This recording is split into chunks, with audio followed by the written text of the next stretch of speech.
Hi everyone, I hope you are doing well. So today we are back. We're going to do a couple more Christmas horror stories because 'tis the season, right?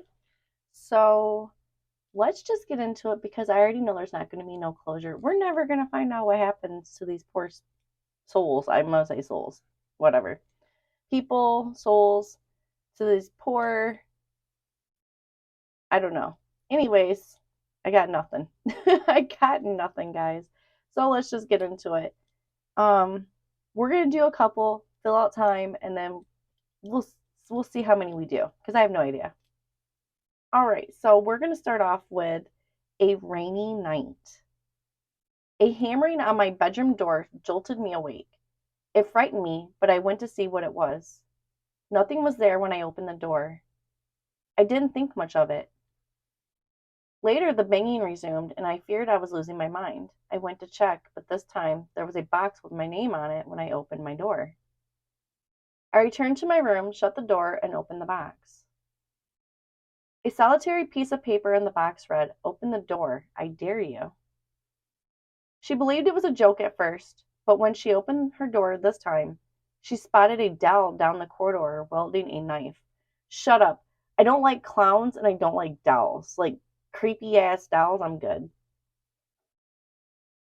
And is this Chucky? I'm just kind of wondering here. Because it's a doll with a knife. Is this Chucky? Anyway, she shrugged it off, assuming it was just a prank from her younger brother. She went into her brother's room to beg him to stop, but when she entered, she found him dead, his throat slit. What the fuck, dude? She couldn't scream for some reason, so she dashed to her parents' room, where she discovered the same thing had occurred to her parents. Their throats had been sliced. She was unable to utter a sound, no matter how hard she tried to scream for aid. She dashed back to her room, where she discovered a note on her bed that read, 1, 2, Freddy's on your tail. That's not how that goes, guys. 3, 4, make sure your door is locked. This is not how this story, that's not how that shit goes. If you're going to use Freddy's shit, you have to do Freddy's shit. You can't just make up your own shit. It's Freddy's. You can't even, I'm not even happy with the story. Oh my God. Grab your crucifix, 5, 6, 7, 8. You should remain up late. 9, 10, never sleeps again. So they used some of it and they didn't use the rest of it. I don't understand. Anyways, her next door neighbor's name was Freddie, and everyone dubbed him insane. She was afraid. Freddie stalked into her room. She tried to scream again, and Freddie sliced her throat just as the tiniest amount of noise came out. A week later, police discovered the bodies, but Freddie was nowhere to be found. The house was eventually abandoned, and it is rumored that if you step inside, Freddie will cut your throat before you have a chance to scream. The end. Shut up, guys. Shut up. At least this one says the end. It doesn't just stop dramatically. I mean, there was no conclusion there either. Anyways, we are doing good for time. Let's try another one. Jeffkeisha was psychotic, and she had just gotten out of a mental institution. She was a hazardous person who was quite likely to damage others around her. She was a murderer who had no compassion for those around her. Jeffkeisha was taken aback when she saw it was dark outside, as she had begun her escape during the day. She observed a carving on the wall just outside the tunnel with the words, "More than one," inscribed in the stone, which she thought was strange.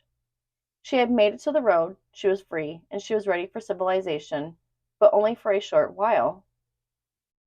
Jeffkeisha was plagued by the message every day. What did that mean exactly? Was there any significance to it? She was attempting to focus on the fact that she was no longer trapped in that terrible pit. Jeffkeisha knew she wouldn't be free for long, so she decided to do something fun with her time. In the dead of night, she stalked the dark alley looking for a victim. Someone was walking down the alleyway, according to Jeffkeisha. She felt it was ideal. It was a guy, a teenager, who looked exactly like her. Wait, it's a guy that looked like her? Okay. Anyways, Jeffkeisha decided to strike, pulling out a makeshift knife she had manufactured in the asylum and piercing the man's brain, killing him in a matter of minutes. She got a kick out of mutilating his body. His eyeballs were hanging out of its sockets by the time she was done with him. and his limbs had been severed, leaving just his torso and head connected. Jeffkeisha was hungry and astute, so she did the only thing she could think of. She ate the man she had slain. Oh, it's gross. Oh, what is wrong with these cannibals? Like, oh, just it's like going and hunting a deer or a cow or something. It's not. It's not. It's gross. It's like eating yourself. Why don't you just cut off your own arm and eat that? Just saying. There was a ruckus back at the asylum. Cops had figured out how she got out and were following her through the dark tunnel. They had also observed the carving and assumed Jeffkeisha was the one who had carved it. Jeffkeisha awoke the next day to find a mutilated, headless corpse by her side. She had no choice but to flee, and so she did. She dashed down the alley and into the darkest abandoned structure. Locals were scared after discovering her masterpiece. They promptly reported it. After the residents reported it, the police realized it was Jeffkeisha's work. A cemetery was close to the abandoned house, so Jeffkeisha decided to visit it at night. Jeffkeisha discovered her next victim while visiting the cemetery. She hid behind a gravestone and stood there watching as the individual approached a nearby burial. Jeffkeisha viewed this as the ideal opportunity to attack, so she took out a knife, the same one she used on her previous victim, and stabbed him in the back of his skull, instantly killing him. After having some fun with the body shape, I returned to the abandoned house and fell asleep. Jeffkeisha awoke to a bright light and the sensation of being dragged up and handcuffed. She couldn't believe they'd discovered her that quickly. The police had discovered the body at the cemetery earlier and identified it as another Jeffkeisha creation, so they followed the footprints left in the soft dirt to where Jeffkeisha was hiding. Karma! This is what the message in the stone meant. More than one victim, they realized now. Jeffkeisha was sentenced to life in prison and died of a lethal injection. She was sentenced to death at her trial. If you enter the abandoned house, rumor has it that her skeleton will dangle from the rafters and your eyes will be gouged out of their sockets. The end. Oh my god, guys. Anyways, I think that's about it for today. And I don't even have nothing. These stories are horrific. Horrific. I'm going to overlay it with some nice Christmas video or pictures though because this is horrific.